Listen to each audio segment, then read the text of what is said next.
Hello, everyone. This is Jarl Crocker from the Community Action Partnership, and welcome to today's webinar on writing the community assessment, organizing your report. I want to start out with a couple of housekeeping items, and then we will go ahead and jump right on in. First off, I want to make sure you all know that we are recording today's webinar. The recording will be available on the partnership website along with the slides from the webinar, and I'm always available to answer any follow-up questions that you might have directly via email or by phone call. So just let me know at the end of the webinar if there's anything else that I can do to help you out. Everyone is muted on entry, so you won't be able to ask questions over the phone, but you can type your questions into the chat window. So I'll take a look periodically, see if any questions have come in, and try to answer them in order. But like I said, you should always feel free to reach out to me directly, and I'm happy to follow up with you in more detail, or if you have a longer question that you would like me to answer. So with that, let's go ahead and get started. So thanks again for tuning in. And this webinar is in response to requests for some additional information from agencies about how to actually organize and structure your community needs assessment. We've done a number of webinars. I'll talk about where you can find those in just a second that look at how you actually do your needs assessment. But other than the organizational standards, there's no requirement for how you actually put a needs assessment together. And so I've certainly seen a lot of different approaches when I've helped agencies with their needs assessment. So this is an effort to provide you with a common template and starting place to help you as you write your needs assessment. Also want to make sure you know that this will be developed into a short annotated template that the partnership is developing in collaboration with NASCAS. So that should be out in the next couple of months, but we wanted to go ahead and do the webinar in response to those requests for some additional guidance on how to organize a community needs assessment, and you'll be able to access that template when it's completed, and it'll go into a little bit more detail about how you'll want to put your needs assessment together, along with some additional suggestions that I've incorporated into this webinar, but we'll flesh out as we develop that guide. So starting out, I want to make sure that that we've got our objectives for the presentation down. I will begin by telling you where to find key resources on the partnership website to support your agencies as they go through the community assessment process. And then we'll talk in more detail about how to structure your report, what goes into the different sections, how you organize your data, and then we'll also talk about how to make sure that you are clearly presenting the data in a way that effectively communicates your findings, hopefully raises community awareness about the causes and conditions of poverty, and is a useful tool both for your agency, your board, and other stakeholders in your community. So to begin, let's talk about where you can find basic resources to help your agency with the needs assessment on the partnership website. So as you can see up on the screen, most of our resources are in that Tools and Resources section on the right-hand side. This is a searchable database, so you could just simply type in needs assessment into the question mark window, and that should get you most of the resources, but I want to pull out a couple that should hopefully be helpful in supporting your agencies. So at the top of the list, we have technical assistance guides for each category of the organizational standards, including Category 3 that covers the needs assessment. And these guides go into more detail about interpreting the meaning of the organizational standards and also providing guidance on the documentation you need to make sure you're meeting the standards. I'll also, as I go through this presentation, talk a little bit about how to make sure you're meeting the standards and show you which sections of your needs assessment report you'll be talking about meeting those standards to hopefully make that a little bit clearer. But again, you can get these technical assistance guides on the partnership website, and we also have webinars that go along with every category. So we go into a lot more detail about how to make sure you're meeting the standards and also provide you with some additional resources that will hopefully be helpful. There is also an excellent guide put out by NASCAS called A Community Action Guide to Comprehensive Community Needs Assessments. This goes through all the stages of the needs assessment process. It provides a lot of detail about how to do data collection and analysis, and I think it's one of the best supports out there for agencies that are working on their needs assessment. So it's available free from NASCAS, or you can just simply type in a Community Action Guide to Comprehensive Needs Assessments, and it'll pop up, and you can just download the PDF. But would strongly suggest any agency, before you get too far along into your needs assessment process, make sure you've read this guide, and again, it gives you great resources, links to other resources as well about how to put together a survey, how to develop a focus group, all the nitty-gritty nuts and bolts you'll need to do a really good needs assessment. On the partnership website, we also have a number of other training tools.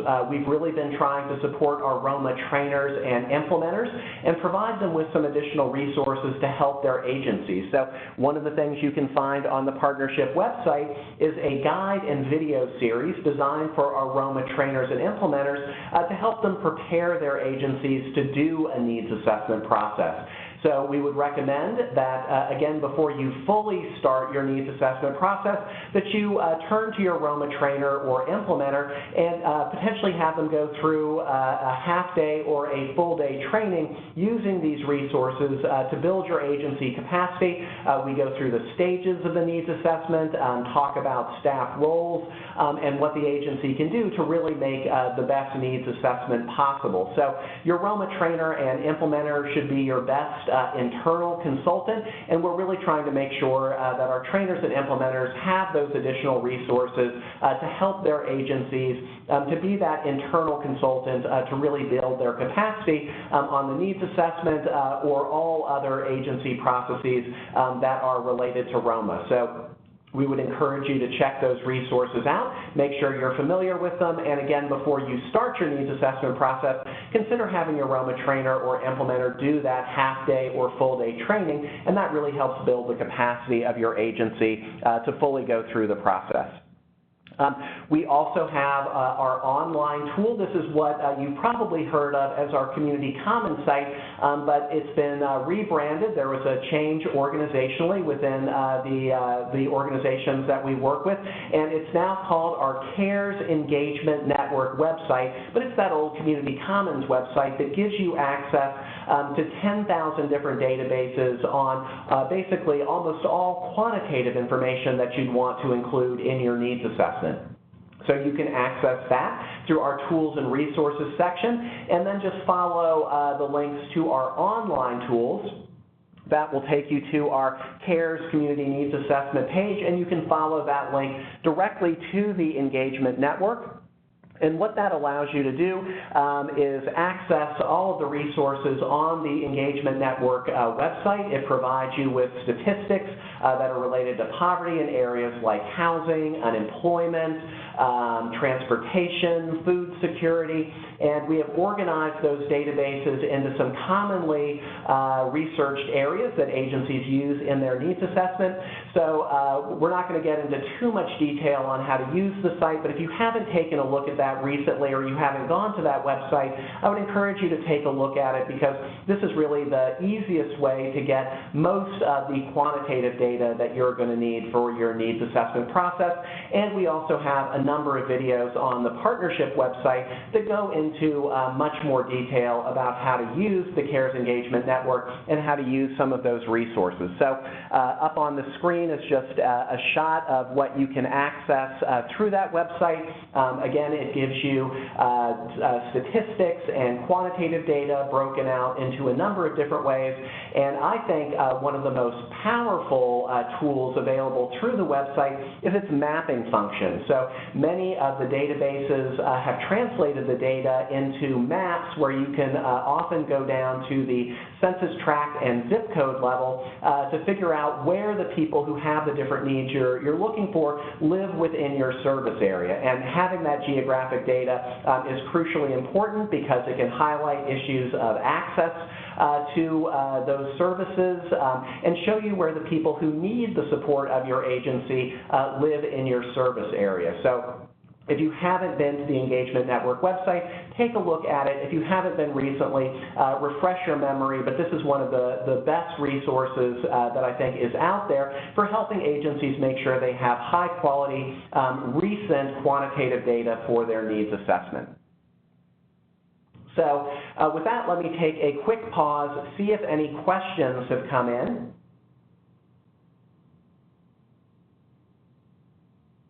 And again, you can enter in any questions through the chat window and follow up with me if you want a longer response after the webinar. But I don't see any questions on this first part, so we will go ahead and keep moving forward.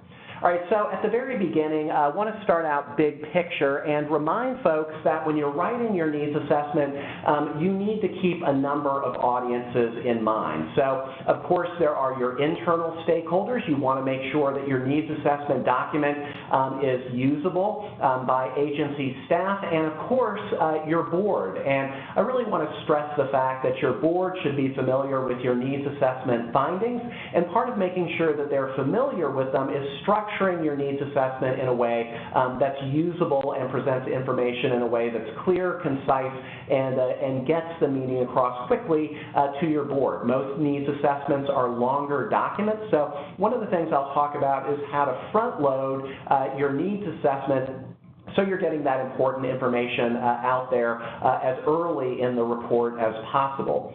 I also want to remind folks that you need to remember those external stakeholders. And whenever I train on needs assessments, I always ask the agencies how many of them share their needs assessment with their key partners, with elected and appointed officials, with other community organizations.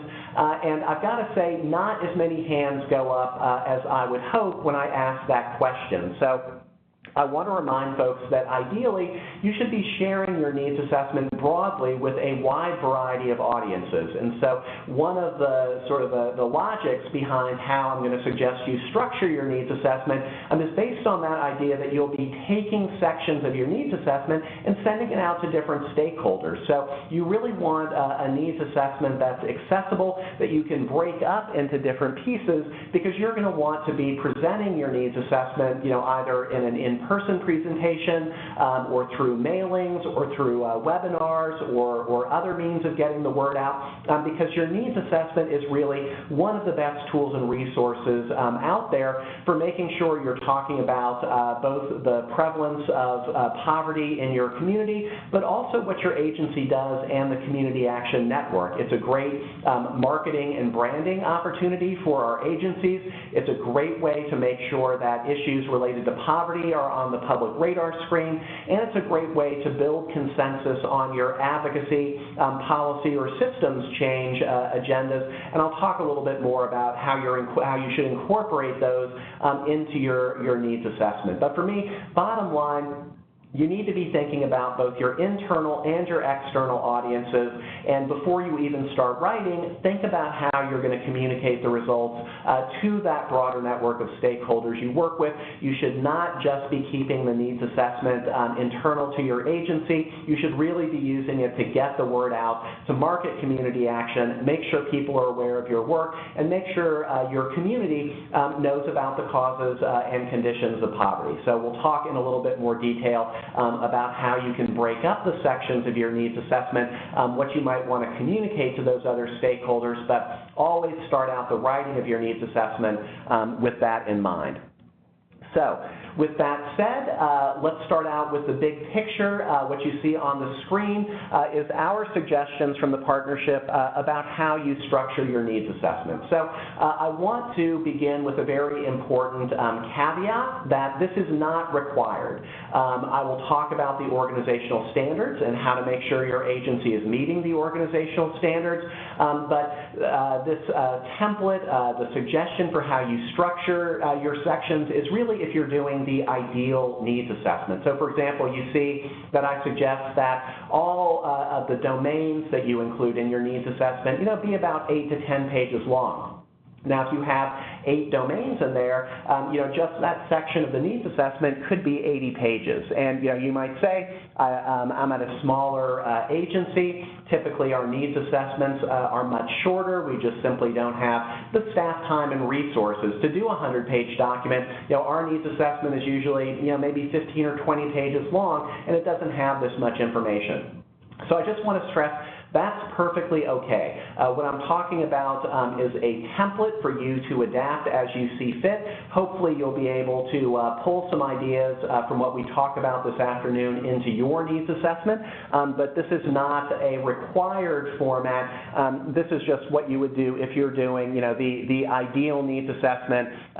If you had all the time and resources that you really needed, that most agencies don't have. So again, feel like you can adapt this as you see fit. This is just the starting point, and we'll hopefully give you some ideas that you can take away. So walking through each section, of course, we suggest you start out with an introduction, and I'll give you more detail about what goes in each of these sections a little bit later in the webinar. Then we suggest that be followed by a community profile, just a short section that talks about who your community is, and again, we'll talk more about what you put in there. Then, of course, we suggest you lead with your key findings and recommendations. So I talked about structuring your needs assessment so it's easy to communicate to other stakeholders, the rest of the community. So don't hide any key findings, any recommendations. Make sure that they are up front in a pull-out section that you can distribute, because we know most people aren't going to read through the entirety of the needs assessment. You're probably lucky if you can keep their attention through the first 10 pages. So you really want to make sure that key information is right there up at the front. Then we suggest you have a brief methodology section to talk a little bit about how that data was gathered, how you analyze the data. This helps just clarify for the reader where the data comes from, how you got your conclusions. And it also helps you with the organizational standards. And then we move on to the main body of the needs assessment, which are those domains. And I'll give you some advice for how you choose your domains, how you break your domains out into different components. But this is really the heart of the needs assessment when you're drilling down and talking about the causes and conditions of poverty in your community. And lastly, there are the appendices. And even though most needs assessments are fairly long, again, you want to make sure that you're keeping most of the data in the appendices because you don't want to be overwhelming the reader with long charts and graphs. So I'll talk a little bit about how you break that data up, but you're just profiling the key data that you've collected in the body of the needs assessment. You want all that additional data in your appendices.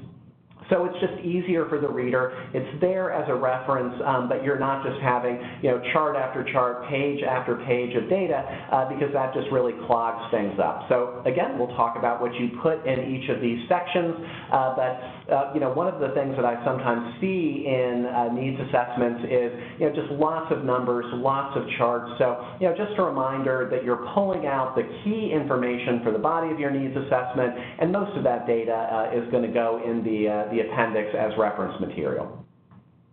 So let me take a second, see if any questions have come in. All right, looks like we are okay for now, so I'll go ahead and talk in a little bit more detail about what you would put in each of these sections. So starting out with the introduction, and again, these are just thumbnail sketches, guides, and don't feel like you have to, go do everything I say, word for word, letter by letter. But again, just suggestions to hopefully give you a little bit more detail and thought about how to structure the assessment. So the introduction, usually short, 1 to 2 pages long. This is also connected with standard 3.1 that you're communicating your needs assessment. Also, board approval of the needs assessment, and I'll talk about how in just 1 second. So you should always have that cover sheet with your needs assessment, the title of the needs assessment. And this is really important. Make sure that you have the date of the board acceptance on the front page, one of the things I've heard from state offices as they monitor agencies for the organizational standards is they see a lot of needs assessments that just have the year on them, and it's hard to figure out when that needs assessment was actually formally accepted by the board. So I always suggest that the agency put that date of formal board acceptance right on the cover, and it makes everybody's life a lot easier because you can see when your clock starts for that next 3-year period, and it makes it a lot easier for your monitor to make sure you're complying with standard 3.1 and also 3.5. So in that introduction, I would suggest that you have a short background of your agency and the community assessment process. So remember, you're always thinking about those external audiences, and this is a great opportunity to communicate a little bit more about your agency and about community action. So again, I would suggest you have a couple sentences on each of these things. You'd want to talk about your agency mission and the purpose of the community assessment. So for somebody who is outside of your agency who picked up the document, they would want to know who you are as a community action agency and why you're doing a needs assessment. So give them a couple sentences that describes that. You should also probably talk about your service area. So what geographical area does the needs assessment cover? So maybe include a quick map or a thumbnail sketch of your service area just so folks can orient themselves. You would probably also want to list your programs and services.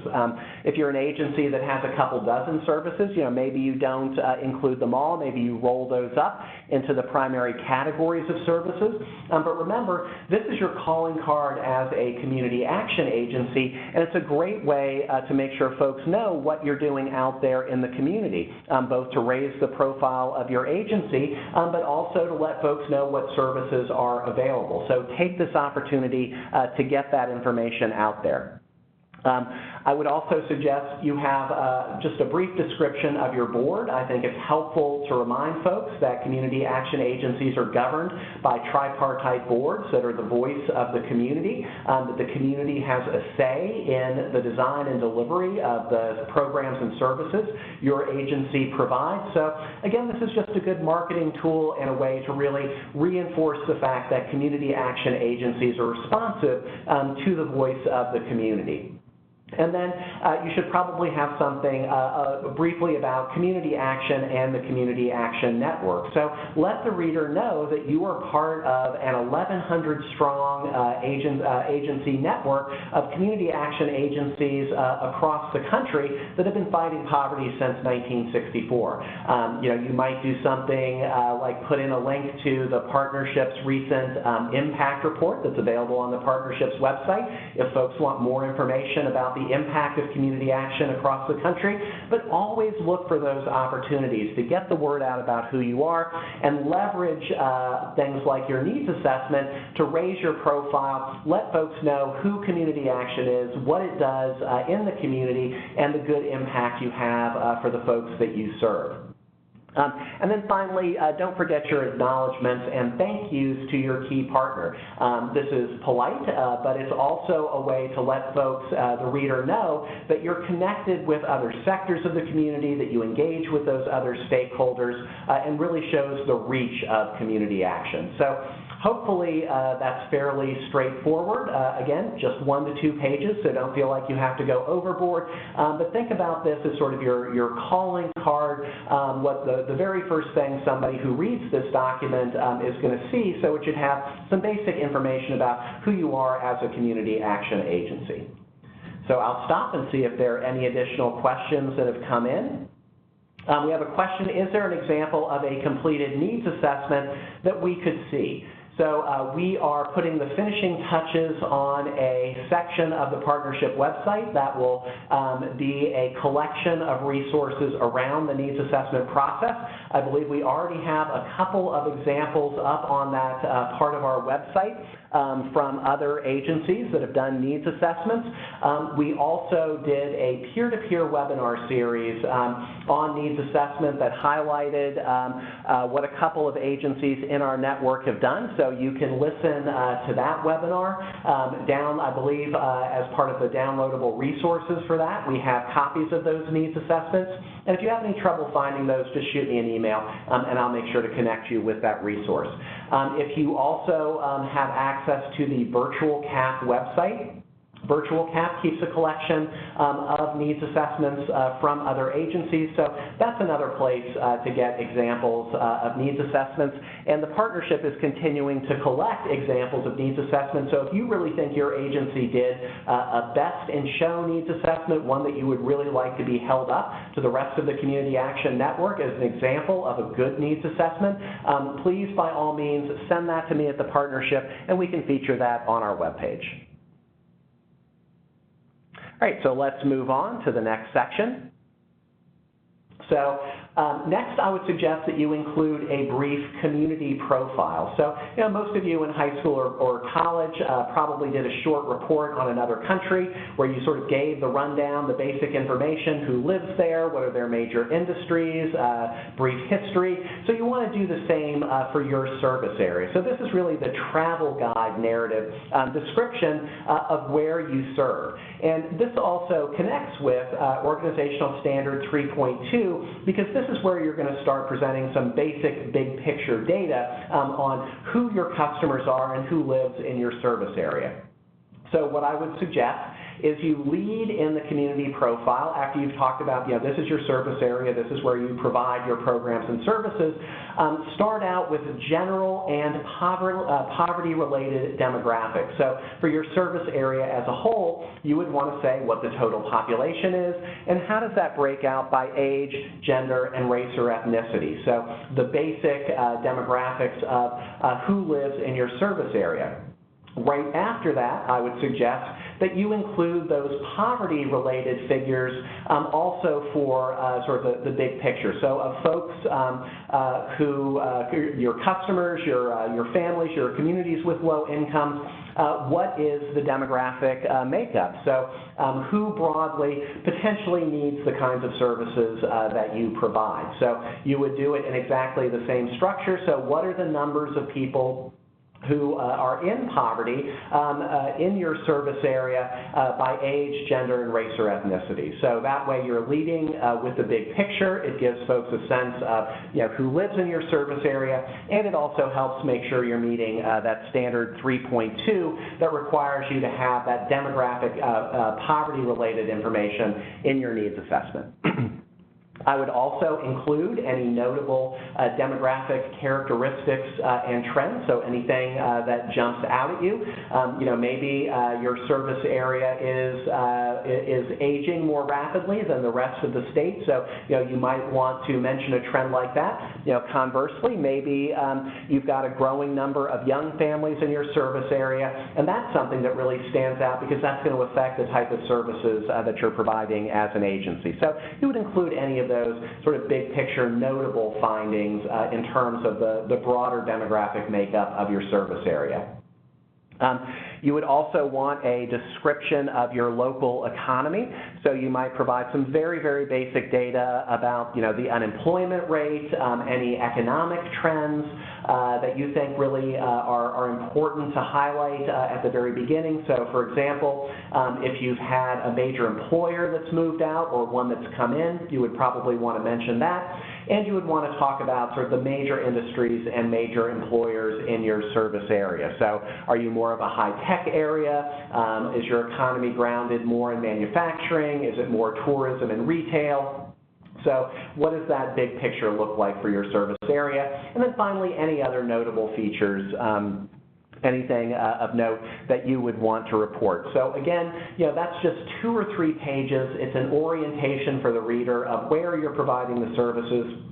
And again, at a very high level, what's the demographic makeup of that community you serve? And again, you're providing that for the population in general and for the population that is below the poverty line. That helps you meet standard 3.2 and provides that big picture look at your service area. So I'll stop and see if any additional questions have come in. One person asked, is this PowerPoint available for printing? Yes, it is. So the PowerPoint is going to be up along with the copy of the recording of this webinar, so you can download it. And again, we'll be getting out that annotated guide that goes into a little bit more detail within the next couple of months. And then another question about the PowerPoint. So again, just to reemphasize, yes, the PowerPoint is available. And if you have any trouble finding that on the partnership website, just shoot me an email and I'll make sure that you're able to get a copy of it. All right, so let's talk a little bit about the key findings section. So again, you're thinking about that external audience, so you want to make sure your key findings are up front and center. You might even put them before the community profile, just so you catch somebody who's not going to make it all the way through your needs assessment, but I just think in terms of the flow, at least to me, it fits well here. And your key findings are going to be about 4 to 5 pages. Again, that's a rule of thumb. If you want to go a little bit longer, that's certainly okay. But remember, this is the part of the needs assessment that should be written in a way that you can just pull it out and hand it to somebody. So this is what you would pass out at a community meeting or a presentation to your local elected officials. You definitely want to make sure your board has at least read this section. And this is where you're really making sure you're communicating those high-level findings that folks need to know about. So I would suggest that you lead with your top 5 community needs. So of course you could increase or decrease that number, but for me, 5 is enough to not give too much information, but provide enough of the big picture so the reader sort of knows how the major pieces fit together. Sort of what are those underlying causes and conditions of poverty in your community. So what I would suggest is for each of those top 5 community needs, you provide at least 1 or 2 pieces of quantitative data, so a key chart, a key graph, an important number that needs to be communicated, and then 1 paragraph that's just a brief description of what that number says. So you're leading with the quantitative data, and then you would have just 1 paragraph that assesses the need's root causes. So you don't have to go into a ton of detail, but that way you're structuring the presentation of your top 5 needs with the basic quantitative information, how many people have this need, how prevalent is it, and then a brief 1 paragraph analysis of where it comes from. So again, you're communicating that key information right up front. At the end of the key findings section, I always suggest to agencies that they include their policy, their systems, their advocacy recommendations. So as I talked about a little bit earlier, you want to be using your needs assessment to really build community consensus about an anti-poverty agenda, about policy recommendations, about systems improvement. So as part of the needs assessment process, I would make sure you're gathering that feedback from your key stakeholders, asking them what their recommendations would be, and this is a really great way to leverage the needs assessment as a platform to support your advocacy work. So, we know a lot of agencies are focused more on service delivery. I think most community action agencies do at least a little bit in the advocacy space, but this is a great way to leverage your needs assessment and really use it as a way to put a spotlight on some of those policy issues, systems change issues, or other advocacy items that you really want the community to focus on. So ideally, these recommendations would reflect the input and consensus of your key partners and other community stakeholders, and they should really support or represent your broader policy agenda as an agency. And so it makes a nice bookend because you said at the very beginning, here are the needs, the serious issues that our community is dealing with when it comes to poverty, and so you close it on a positive note. Here are our recommendations for what we should do. And again, these don't have to be things necessarily that you're just recommending that your agency does. These should be recommendations for your community as a whole. If your community really wanted to focus in and take on some action, some policy issues that are going to affect the numbers associated with poverty in your community, what would those be? And I think this really makes sure that you're getting that word out to the rest of your community and making sure that you've got that policy agenda in place. So this can just be, one page long at the very end of this key findings and recommendations section. And again, that becomes, the one-pager that you hand out at a community meeting to elected officials, but it clearly says, this is what we can do as a community to better address poverty. Right, so again, just a reminder that connects to Standard 3.4 that asks you have those key findings in your needs assessment. So if you label this clearly, like I suggested, it shows that you were clearly addressing Standard 3.4, and there shouldn't be any issue with that. All right, so some tips, quick tips for how to rank needs. So that's a common question I get at trainings. How do we determine what our top 5 needs are? And, I say don't overthink this. You determine that top 10 list really by having the group of staff that have been involved in the needs assessment sit down once you've gathered the data, once you've done most of the analysis, and just say, what do we see as the top needs that are facing us in our community. So there's no one formula or approach to doing this. I always suggest that you have a couple of standards that you use to assess the needs, and then just have a conversation among the staff about what rises to the top. So you might look at factors like the total number of individuals with the need, so how prevalent is that need. I would also look at the impact of bad outcomes associated with the need. So what kind of impact does it have on individuals and families and communities when this particular need isn't addressed? You could also look at survey, focus group, and interview data. So how did your stakeholders, how did the broader community rank the needs? And you could also look at trends. Have there been past increases and decreases in the need? Does the data show anything that you could reasonably project into the future about increases or decreases in this need? And you would simply look at these basic factors.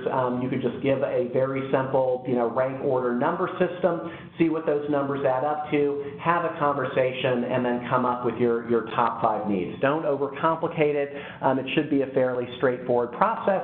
And you also might want to just give a brief explanation with that ranking how you derive those top five needs. So don't keep it as a black box.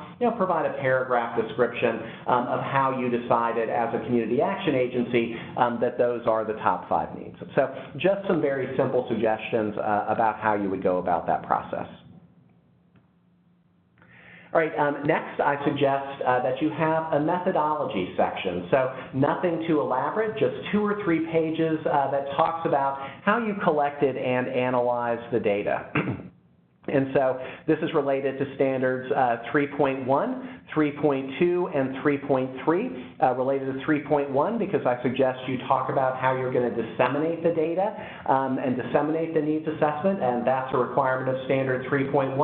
And 3.2 and 3.3 ask that you have demographic data that's related to poverty, and that qualitative and quantitative data. So this is the section of the needs assessment where you're addressing those core organizational standards. So what goes in this section? I suggest that you briefly describe the quantitative and qualitative methods that you use. So typically needs assessments will include data that you pull down from databases like the CARES Engagement Network, or maybe state or local government databases that you draw from. If you used any key reports that other organizations did, maybe a local public agency or United Way, you would provide a brief description of your survey. You would say that you surveyed 200 members of the community to gather additional information. You would talk about any focus groups that you convened, so how many focus groups, who are they composed of, any interviews that you conducted, and finally any community meetings that you might have convened to talk about the needs assessment. So you would just simply list the basic methods that you used to collect that data, how many focus groups, how many people turned in surveys, providing those basic numbers. Then you would want to include just a brief summary of the process used to analyze the data. And I'll give you a big picture suggestion for how to structure your data collection process in a second to help you with that analysis. But you just want to discuss how you put the big picture together, what you did with the data once you got it in the door. And again, you don't have to go overboard here. Just a couple of paragraphs of a description of how you produce that top 5 list of needs, how you analyzed each of your domains, and this helps establish for a reader that you're not pulling these numbers out of thin air, that you've actually looked at and thought about the data. And it's also helpful for folks who are doing the needs assessment 3 years later, because it might be different staff. So it just helps provide that record of what you did, what kind of methods that you used. And so lastly, I suggest you also include in the methodology section a description of how the data will be disseminated. And so that makes sure that you're thinking about how you're getting the word out to the rest of the community, and it also helps make sure that you meet standard 3.1 that asks that you communicate, that you disseminate your needs assessment outside of the agency.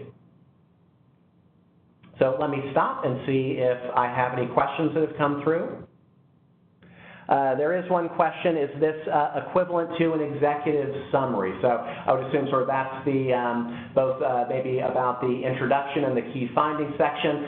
So yes, that would be the equivalent of an executive summary. And again, you don't have to use the labels that I put on these sections as long as you're getting the data in there. So yes, it would be fully equivalent to that executive summary. All right, so let's move on to a tip for collecting data to make sure that you're collecting data in a way that helps you fully analyze it. So what I always suggest to agencies is you begin with the quantitative data when it comes to data collection. You want to make sure you've got those numbers in place, because quantitative data tells you what and how many.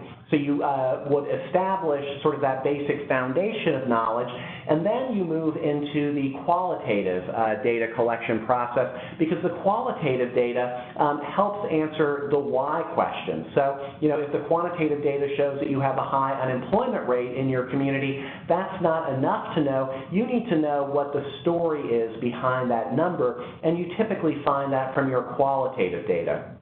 So I always suggest to agencies that you start with collecting that data from the CARES Engagement Network website, those other databases that you might use at the state and the local level, those other reports that you might have collected.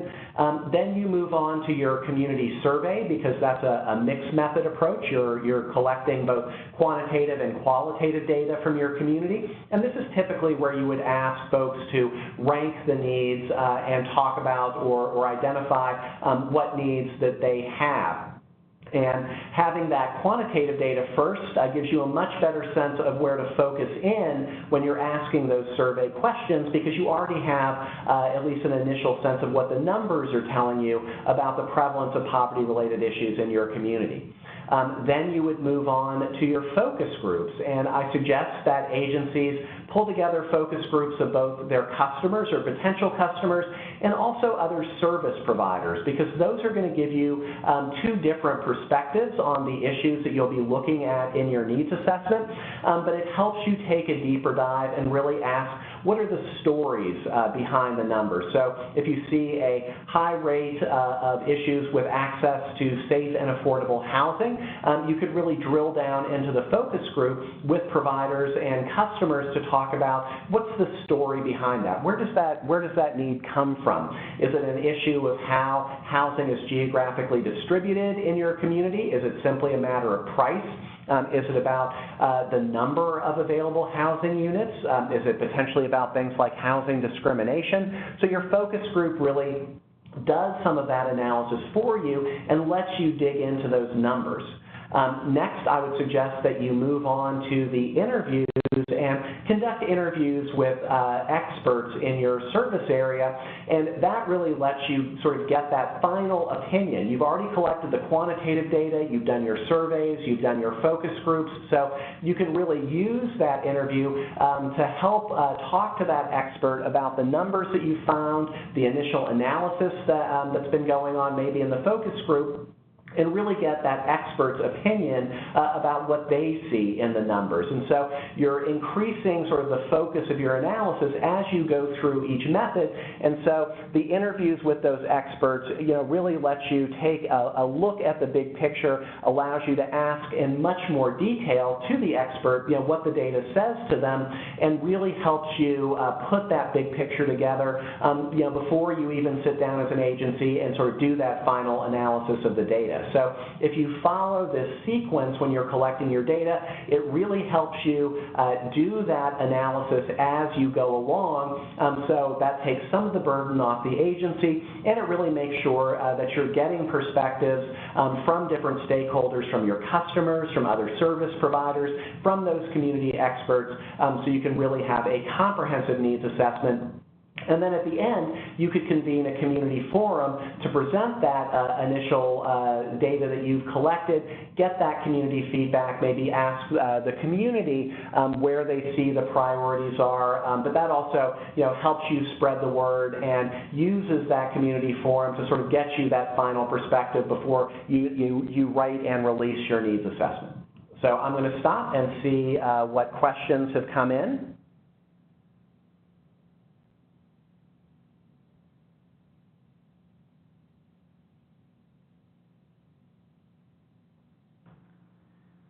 All right, so we'll go ahead and move on. So next we come to the domains, and the domains are really the heart of the needs assessment. This is where you're talking about those poverty-related issues that you've identified. So I suggest that each domain be about 8 to 10 pages long, and again, it might be a little bit shorter if you have a smaller agency, less staff capacity, because if you write 10 pages on 8 domains, that's 80 pages. That's a lot to write. So again, this assumes that you've got the time and capacity to fully develop each of these sections, but if not, it's okay if you shorten that up, just as long as you're pulling out some of the key information that I'm going to talk about. And the domains are connected to those standards 3.2, 3.3, and 3.4. Again, making sure you've got that demographic information related to poverty, that you've got both qualitative and quantitative information, and that you're presenting those key findings. So, my rule of thumb is that you shoot for about 6 to 8 domains in your needs assessment. So if you have fewer than 6, you might be leaving out some key issues. If you've got, more than 8, I think you're really sort of setting the bar pretty high for yourself in terms of how much information that you need to collect. Think about what your capacity is. Think about how much research that you can conduct. But for me, I think sort of the sweet spot is around 6 to 8 domains in total. I also recommend to agencies that when you define your domains, look for domains that already have existing sets of data. So for example, a common domain that I see in community action needs assessments is housing, and that makes a lot of sense. Housing is a critical poverty-related issue. It's often a common need at both the individual and the community level, and you can find lots of housing-related data out there. So I think that's a domain that's easy to go out and collect data on because you don't have to sort of put too many things together. On the flip side, I've seen some agencies with domains that are things like family self-sufficiency. And, while that's really important, of course, we're trying to help the individuals and families we work with become self-sufficient. That's an example of a domain that pulls too much together, because family self-sufficiency Could involve things like housing, education, transportation, employment status. So that would be a domain where you're really mixing a lot of different factors together, and that becomes more challenging sort of to keep things in focus and also make sure that your domains really help you drill in and analyze the underlying causes and conditions of poverty. Also, the CARES Engagement Network website that I showed you a little bit earlier is a great way to see what data is out there. So before you finalize your domains, I would always suggest that you take a look at the engagement network, see what kind of data that you can already collect. So for example, if you type housing into the search engine that's available on that website, you would see over 600 databases come up. So you know that you're going to get lots of good housing information. If you typed family self-sufficiency in, you probably wouldn't see very many responses because that's not how most people organize the data. So just some suggestions and tips for choosing domains that make it a little bit easier on you. You also might want to break out some of the larger domains. So for example, education is a common domain that I see in a lot of needs assessment. I think that's a great one to include, but education is a fairly broad area. So I would suggest that you break it out maybe into the 0 through 5 population, because we know there's a lot of data about early care and education, Head Start data, child care data. Of course, you then have the K through 12 population. So you know that there's a lot of data about how school-age children are doing.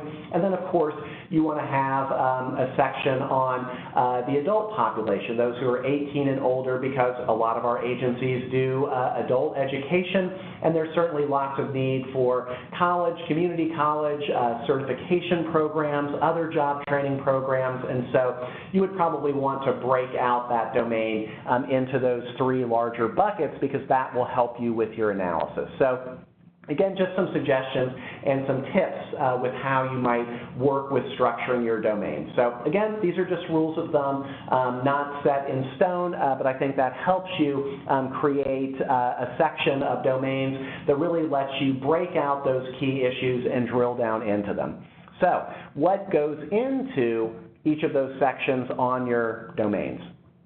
So I would suggest you replicate some of the structure that you've seen a little bit earlier in the needs assessment. So you would lead with key findings. So highlight the 3 or 4 things that really jump out at you about that particular domain from the data that you've collected. So if the domain is housing, what are the 3 or 4 things that somebody who's interested on housing and poverty in your community should really know? And again, you would follow that same structure that you did in the key findings section, so sort of the quick number or finding and a little bit of analysis. So you're starting with the key information that, even if they don't make it all the way through that section, that you would want the reader to be able to pull out.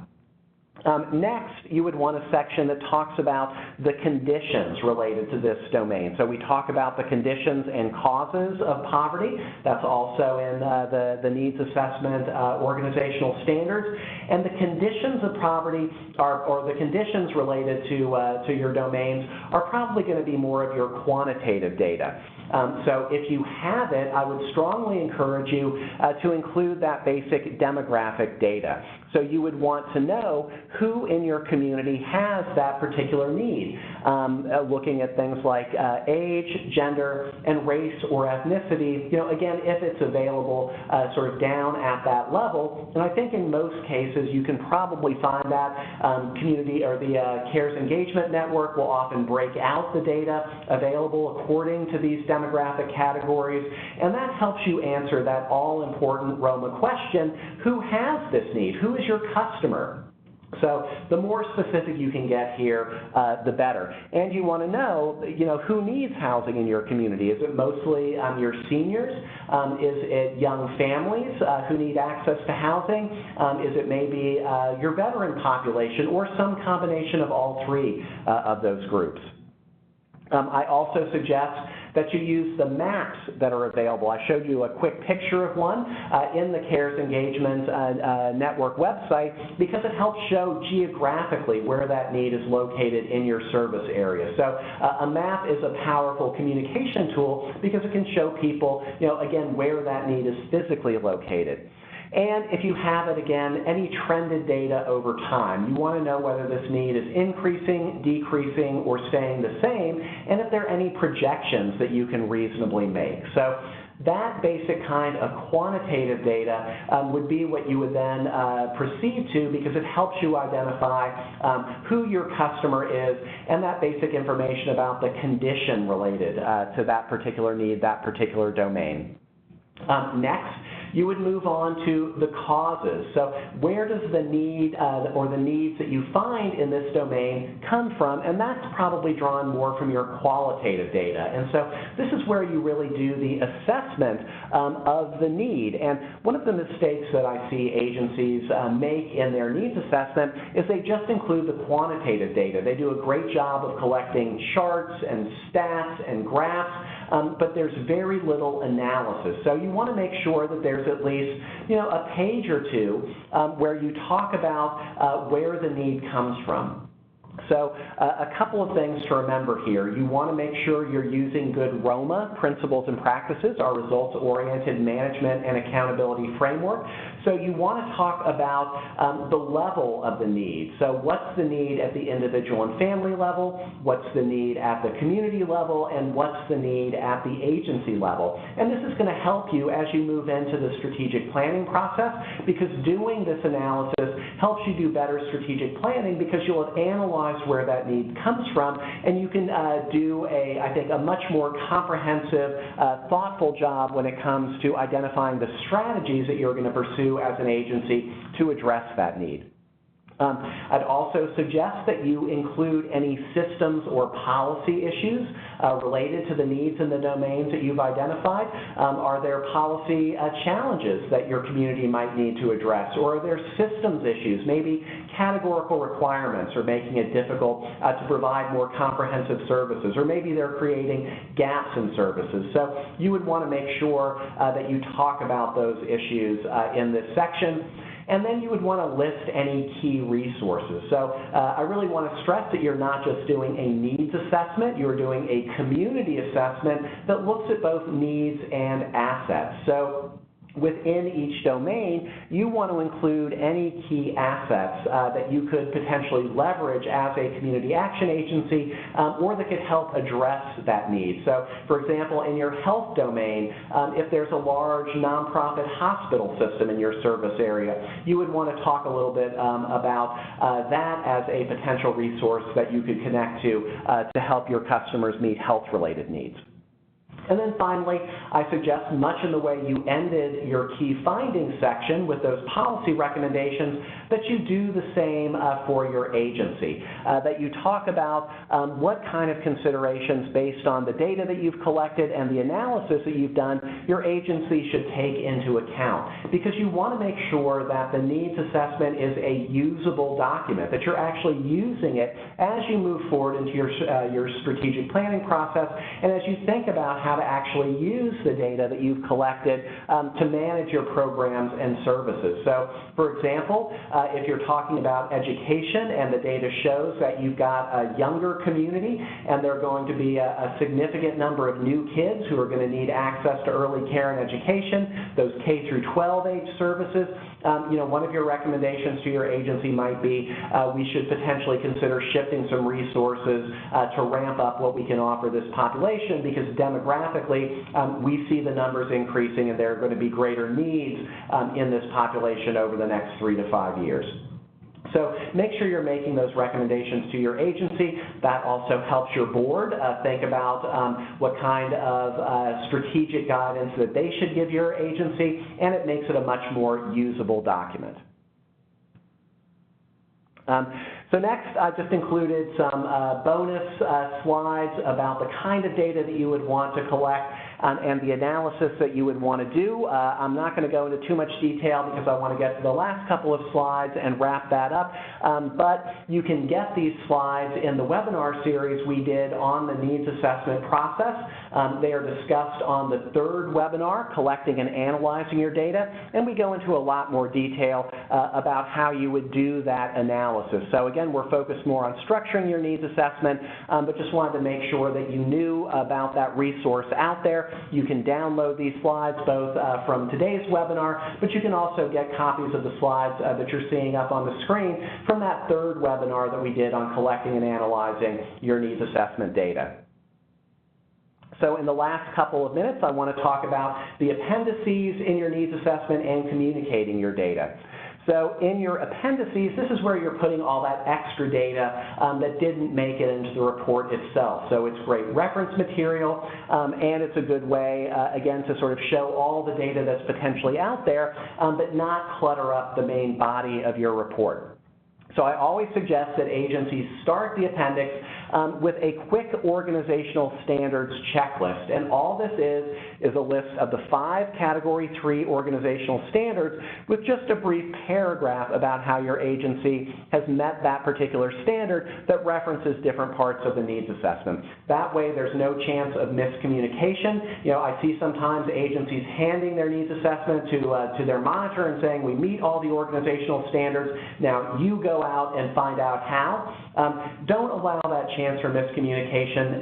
Tell your state office how you're meeting the organizational standards, and do it with just that very simple checklist. Each organizational standard and a brief paragraph on how you meet it and where in the body of your needs assessment you can go to see that you met that particular standard. I would also include a statement of board acceptance.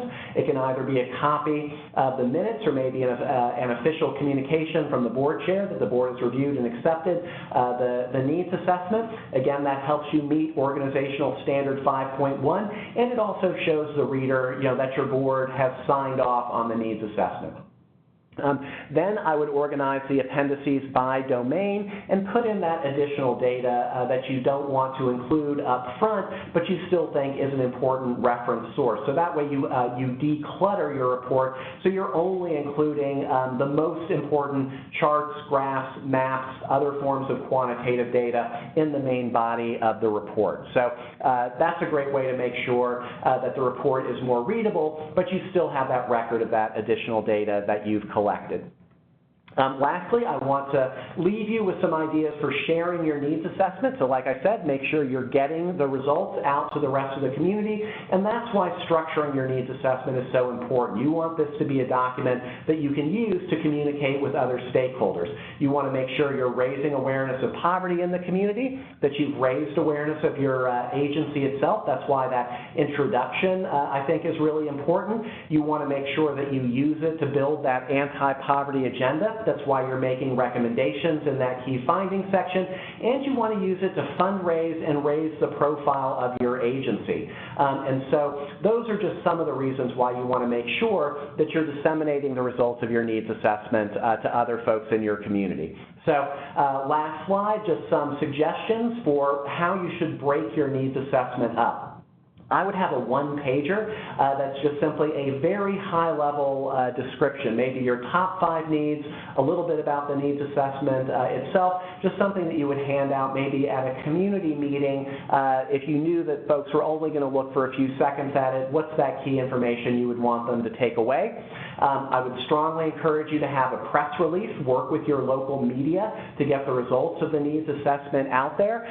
You're collecting data, the type of stories that your local press might want to report on, so you want them to be talking about housing issues in your community or transportation or conditions for seniors. So make sure you're connecting with your local media, and your needs assessment is a great tool to do that.